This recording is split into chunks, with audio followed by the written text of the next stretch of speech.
Hey everybody, and welcome to JoBlo.com, where in this video we count down the top 15 overall superhero castings ever. Let's get started. Casting the role of Bruce Banner in the Hulk has been a tricky nut to crack until they cast Mark Ruffalo in the role. Eric Bana first played the role and did an okay job, and Edward Norton was great in The Incredible Hulk.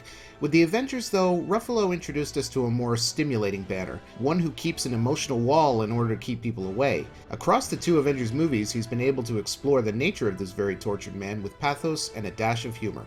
When trying to think of leading men to take on superhero roles, Paul Rudd, a man known for comedies and his everyman appeal, probably didn't rank high on the list, but that's what made him perfect to play Scott Lang, the thief who, when becoming Ant-Man, was just trying to start a new leaf. He's got a masterful sense of comedic timing and is incredibly emotive as an actor. When he's covered in his shrinking suit, he still manages to give enough personality in the role to remind you that Scott Lang is in there and has all the same anxieties, fears, and mannerisms he does without the suit. Like some of the other casting choices on this list, people scoffed at the idea of Keaton playing Batman. Fans even petitioned to Warner Brothers in DC to get him removed from the film, primitive beings they were. Keaton expertly blended in every man's Bruce Wayne with the dark, tortured Batman. He had a coolness behind the cowl that added a needed sense of mystery to the masked vigilante, and over the course of two movies proved all the naysayers wrong. A Han Solo for the modern age, Star-Lord needed to be brought to life by a suave, charismatic lead who could play a bit of an asshole but still come off as lovable. Chris Pratt from Parks and Recreation was not everyone's first choice, but as is a running theme of this article, Pratt proved the haters wrong.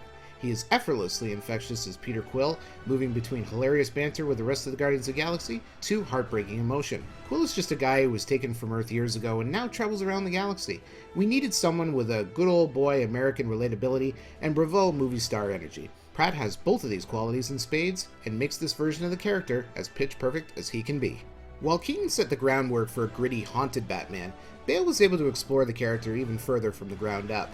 Bale brought a method actor approach to the iconic character, diving into the complexity of Bruce Wayne, a man who decides to dress like a bat to fight crime.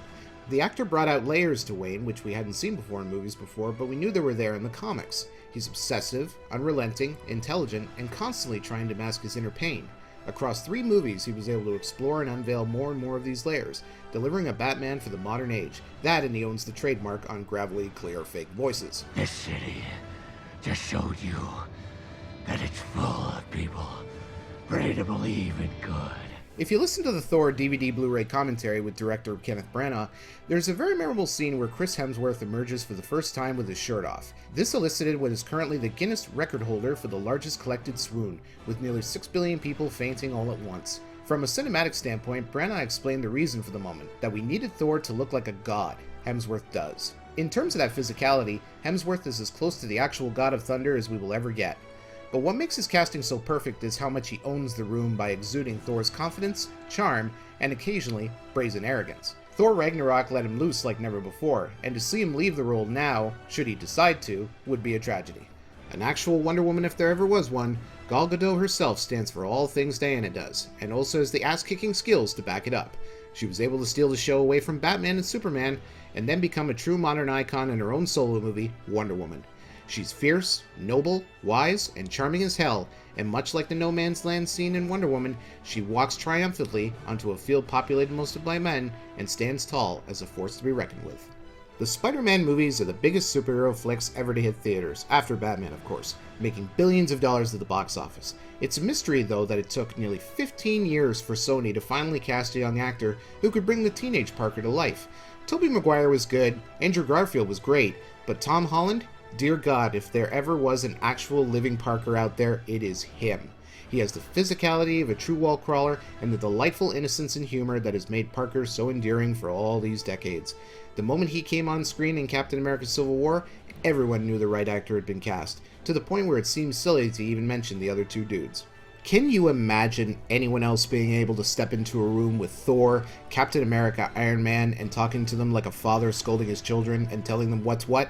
No, you can't, because Samuel L. Jackson is the only one who can do it with absorbing sense of directness, command, and utter cool. This is the man who had to wrangle together the Avengers, and be the leader who can cut through their superpowered egos to speak the truth, and looks like a badass doing it. If there was ever a man born to be drenched in red makeup and have chopped horns fixated to his head, plus a massive rock hand to match it, it's Ron Perlman. HELLBOY doesn't have the superhero charm or flair that these characters do. He's a gritty, rugged, tough, abrasive, no-nonsense character who is able to work in some of the sarcastic humor. He's into some dark business, so he's not likely to be cheery.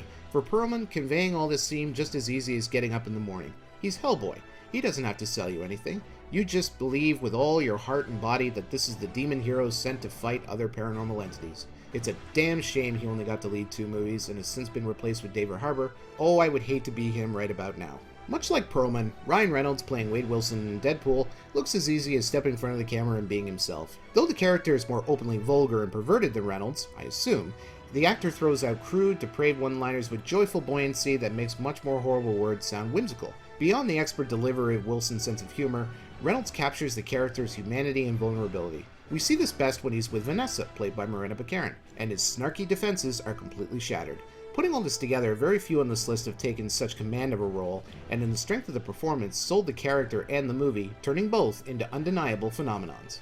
When I think of the telepathic, bald, wheelchair-bound Professor X, I think of a wise college professor who has the perfect answer for everything and who could explode your mind at a moment's notice. With his deep, transfixing voice and diction, capable of soothing you or intimidating the hell out of you, Patrick Stewart is the perfect Xavier there ever was and ever will be.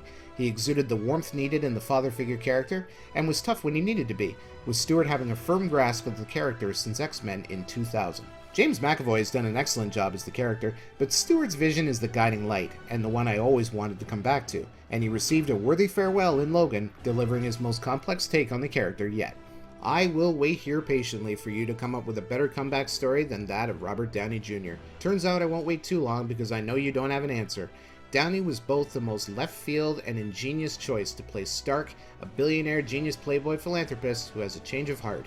He possesses the most carefree and rapturing charm of any actor on this list, while also managing to tap into Tony's deep insecurity and regrets that have been weighing on him his whole life. Downey has brought such a powerful energy to Stark and make for a natural-born leader, moving through scenes with massive ensembles with confidence, swagger, and a total command of the room. Should he ever hang up the armor, it would be best just to never recast the role. There's no topping him. Any attempt at a superhero movie before Richard Donner's Superman the movie in 1978 was nothing more than a cheaply made TV movie quality romp aimed squarely at children. Superman changed everything and gave the world a rousing blockbuster starring one of the world's most recognizable icons. You need a hell of a leading man for that, and the unknown Christopher Reeve delivered what remains as the most iconic iteration of the hero.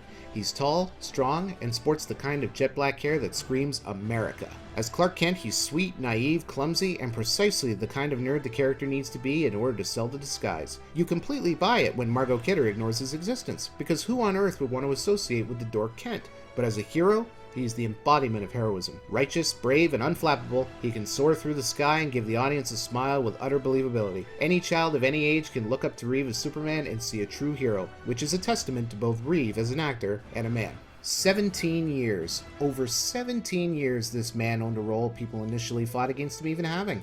A total unknown, Jackman came out of obscurity and made Wolverine all his own.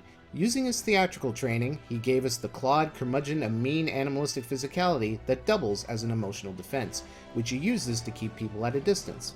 With that rugged demeanor is also a bit of regality. Jackman's Logan is poised, steadfast, and comes off as a leader despite not wanting to lead anything or anyone. But what's more impressive than the performance is Jackman's unwavering commitment to the character.